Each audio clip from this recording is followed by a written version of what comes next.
Week 6, Day 1, Morning Nourishment. Revelation 22:1. And he showed me a river of water of life, bright as crystal, proceeding out of the throne of God and of the Lamb in the middle of its street. Romans 9:21.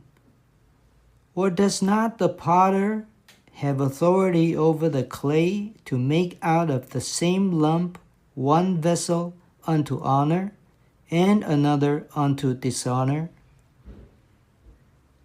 All authority is from God, because everything is ordered by God. God is above all authorities, and every authority is under him. Once we touch God's authority, we touch God himself. Basically, God's work is not carried out by power, but by authority. He upholds everything by the word, which is of his authority. Creation came about through the word of his authority. His word is his authority.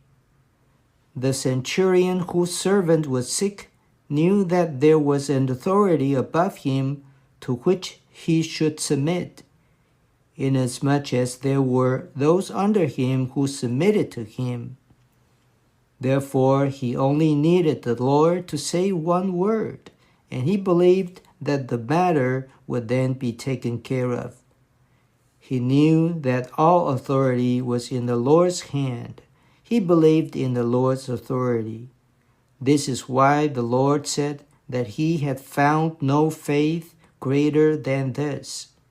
Meeting God's authority is the same as meeting God.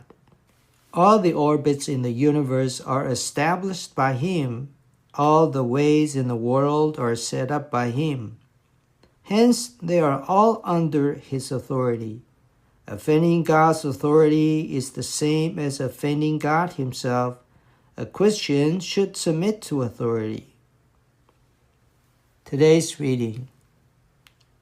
We who are involved in the Lord's work are the servants of God. As such, the first thing we touch is the matter of authority. We must be touched and smitten at least once by authority. Only then can we work the work of God.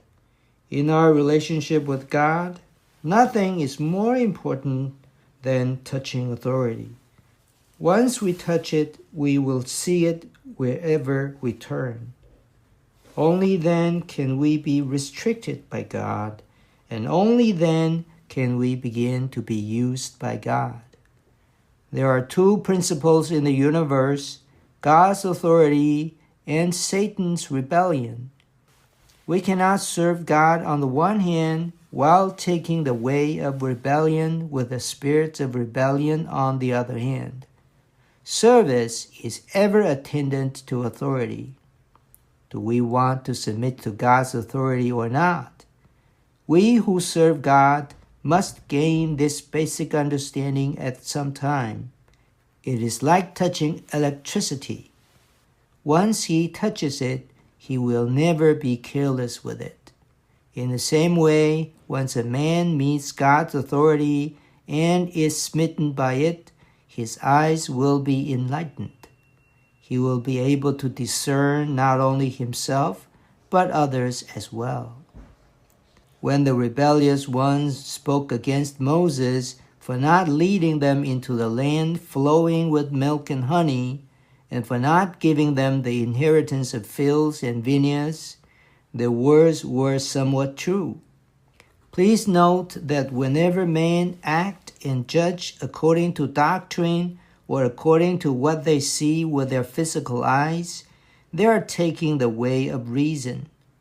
But those who submit to authority will enter Canaan by faith.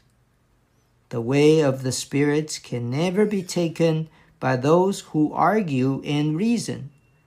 Those who by faith take the leading of the pillars of cloud and of fire, and take the leading of Moses, the deputy authority, will enjoy the fullness of the Spirit. The earth opens its mouth for the rebellious ones. This is the way of death, leading them quickly to Hades.